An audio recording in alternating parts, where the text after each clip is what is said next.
When you stop being easy to manipulate, the first thing that happens is not conflict, it's confusion. A narcissistic woman relies on predictability. She studies emotional reactions, the way a chess player studies patterns. When guilt produces compliance, she uses guilt. When silence produces anxiety, she withholds. Over time, these tactics become automatic, almost unconscious. But the moment you stop responding the way you used to, no over-explaining, no emotional defense, no rush to fix the tension, something fundamental breaks in her internal system. Carl Jung spoke often about the danger of unconscious power. When someone has power they do not consciously understand, they depend on it without realizing it. Manipulation works the same way. She doesn't panic because she has lost you yet. She panics because she has lost the mechanism that controlled you. The levers no longer move. The familiar cause and effect relationship collapses. You might notice that she repeats the same behaviors with more intensity, not creativity. The same comments, the same accusations, the same emotional traps, but louder, sharper, more urgent. This is not strength, this is regression. Psychologically, when a strategy fails, a healthy mind adapts. A narcissistic structure doubles down. It cannot tolerate uncertainty, especially uncertainty it cannot dominate. What's important to understand is that your calm is not neutral, it is disruptive. By not reacting, you are no longer participating in the shared illusion that she controls the emotional environment. Jung would call this a withdrawal of projection. You are reclaiming your psychic energy. And when that happens, the other person feels exposed because their identity was partially built on your response. This is why the panic begins quietly. It starts internally as anxiety, irritability, restlessness. She may not even understand why she feels unsettled.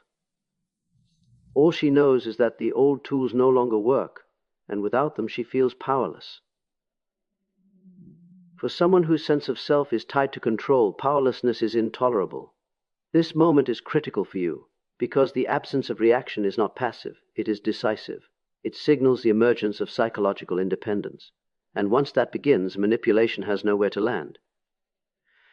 When control fails, truth enters the room, and that is where real freedom begins. Once her usual methods stop working, something more revealing happens. She doesn't retreat. She probes. Provocation increases, not because she feels powerful, but because she feels uncertain. Psychologically, this is a diagnostic phase. She is testing whether your change is real or temporary, whether your silence is strength or merely another pause before compliance. And so she pushes. You may notice sharper remarks, subtle insults disguised as jokes, sudden emotional swings, or the revival of old conflicts you thought were long resolved. This isn't random. It's an attempt to locate your remaining weak points. Jung understood this well. When the ego feels threatened, it searches frantically for familiar ground. She is trying to re-establish a psychological map where she knows all the exits and you know none. What's crucial here is that these provocations are not about communication. They are about control. A narcissistic structure does not seek understanding, it seeks reaction. Any emotional response, anger, defensiveness, explanation, confirms that the connection still runs through her. Even your frustration can be used as proof that she still matters in the way she needs to matter. But when you don't react the way she expects, the provocation escalates. Not strategically, but compulsively. The tone becomes harsher. The timing becomes more intrusive. This is where panic starts to leak through the cracks. A confident manipulator refines their approach. A panicking one repeats it with more force. Jung spoke of the shadow emerging under pressure. When the polished persona fails, what surfaces is the unintegrated self, resentment, envy, rage, insecurity. These moments of provocation are glimpses into that shadow, and the more grounded you remain, the more visible it becomes. This is deeply unsettling for her, because she senses she is losing not just influence, but image. For you, this phase is a test of discipline. Not reacting does not mean suppressing emotion. It means choosing not to externalize it. You are no longer playing the role she assigned you in her inner drama. And without that role, the script collapses. This is where many people falter, because provocation invites engagement. But restraint here is transformative. When you refuse to take the bait, you are teaching your nervous system a new language, one that does not revolve around her approval or disapproval. And that is the turning point. When provocation no longer pulls you back into the old pattern, power quietly shifts, and it does not return. As your reactions diminish and her provocations lose their effect, a different behavior begins to surface, one that is quieter but far more revealing. Her need for validation becomes visible. What was once subtle now feels performative. Compliments are fished for rather than received. Attention is demanded rather than assumed. This shift is not accidental, it's structural. From a Jungian perspective, the narcissistic personality is sustained by external mirrors. It does not generate stable self-worth internally, it borrows it. Your admiration, emotional engagement, even your distress once served as confirmation of her significance. When you withdraw that reflection, she experiences something close to psychological vertigo. The image she held of herself begins to blur, and she instinctively reaches outward to restore it. You may notice increased storytelling about how desired she is, how misunderstood, how exceptional. Maybe sudden visibility-seeking behaviors, exaggerated confidence, or indirect attempts to provoke reassurance. This isn't confidence returning, it's identity maintenance under threat. Validation at this stage functions like oxygen. Without it, panic sets in. What's important to understand is that this is not about you personally. It never was. You were a reliable mirror, not a partner in the true sense. When that mirror goes quiet, she scrambles to find another surface that reflects her back to herself. Jung. LD described this as a dependency on projection. The self is not experienced directly, only through others. This is why detachment feels so destabilizing to her. You are no longer confirming the narrative she unconsciously depends on. And rather than self-reflecting, she seeks external correction. Validation becomes louder because internally there is nothing steady to replace it. For you, recognizing this moment is critical. If you mistake this behavior for genuine vulnerability, you may re-enter the cycle. Validation offered here does not heal. It reinforces dependency. Compassion without boundaries becomes another form of participation in the old pattern. Your task is not to punish or prove a point. It is simply to remain grounded, to allow her to experience the absence of the mirror without rushing to replace it. This is not cruelty, it is psychological clarity, because the moment you stop supplying validation, you force a confrontation with reality, yours and hers. And while she may resist it, this is the only moment where real change becomes possible. When you stop reflecting an illusion, you don't lose connection. You reclaim yourself.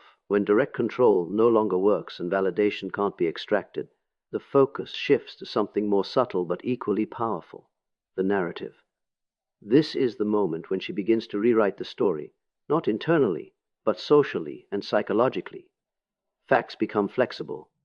Context is removed. Intentions are reassigned. And suddenly, the problem is no longer the dynamic itself, the problem is you. From a Jungian lens, this is an attempt to preserve the ego by relocating the shadow.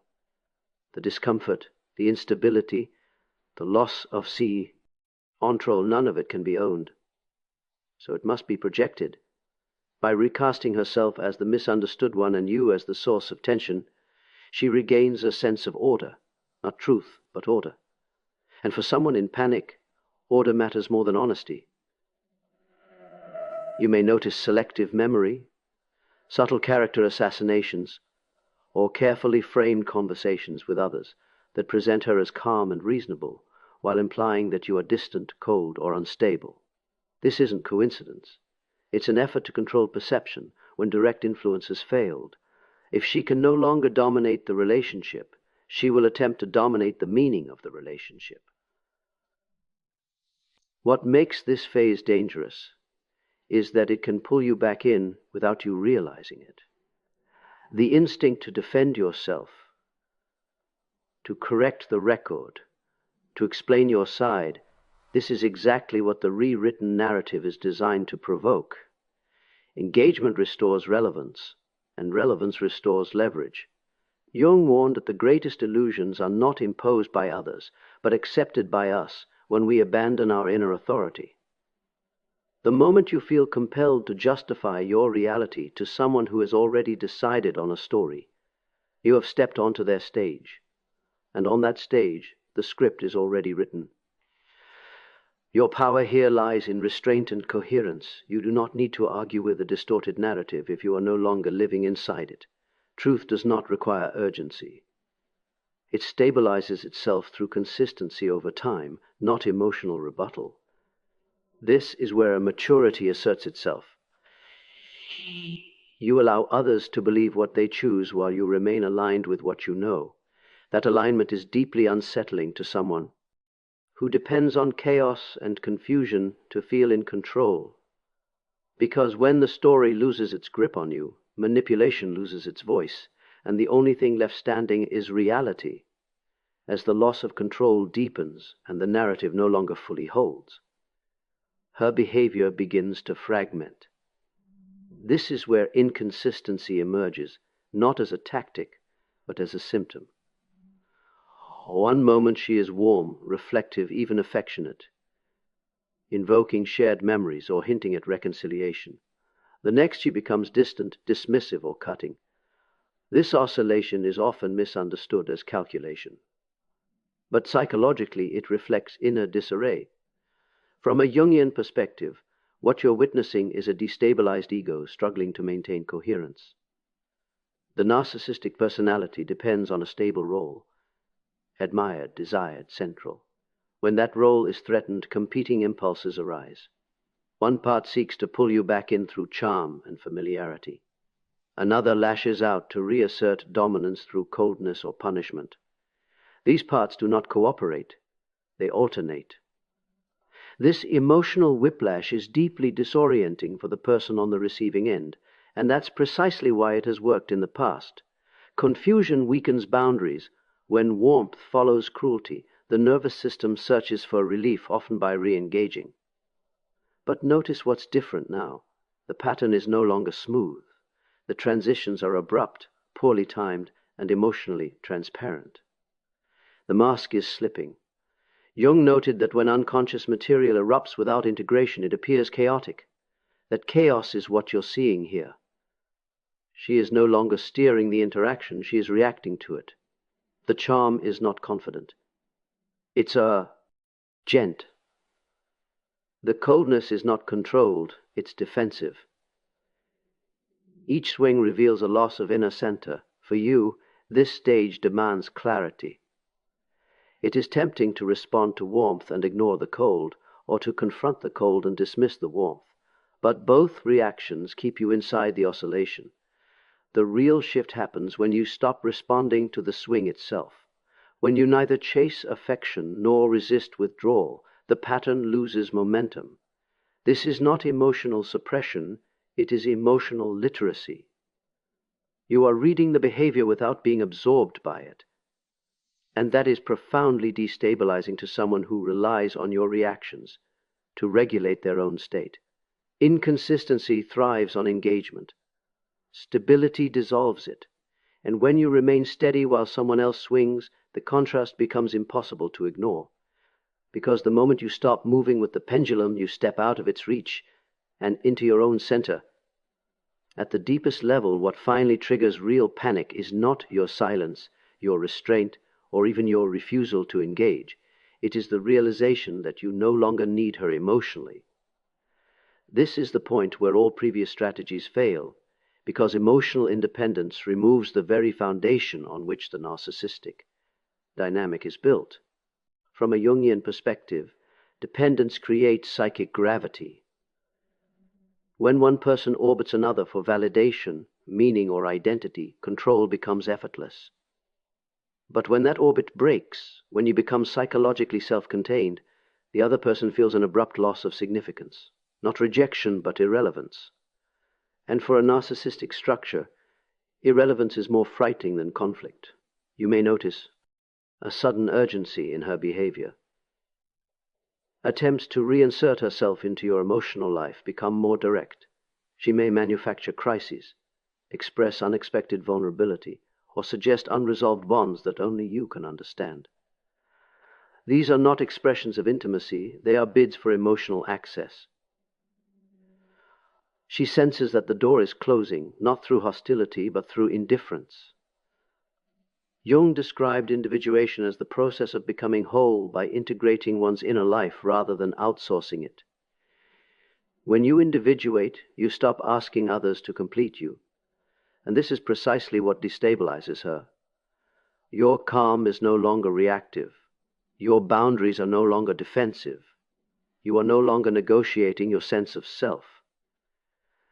This is also where guilt may arise. Or you. Emotional independence can feel cold if you are accustomed to emotional entanglement. But independence is not withdrawal from humanity, it is withdrawal from unconscious attachment. You can remain respectful without remaining available. You can be clear without being cruel. The key here is consistency. Emotional independence is not announced, it is demonstrated. It shows up as measured responses, a stable inner tone, and decisions that are not made to manage someone else's feelings. Over time, this creates a reality she cannot penetrate. And this is where the dynamic truly ends. Not with confrontation, not with closure conversations, but with the quiet recognition that your emotional center is no longer negotiable. Because when you stop needing permission to be whole, no one else can use your needs against you.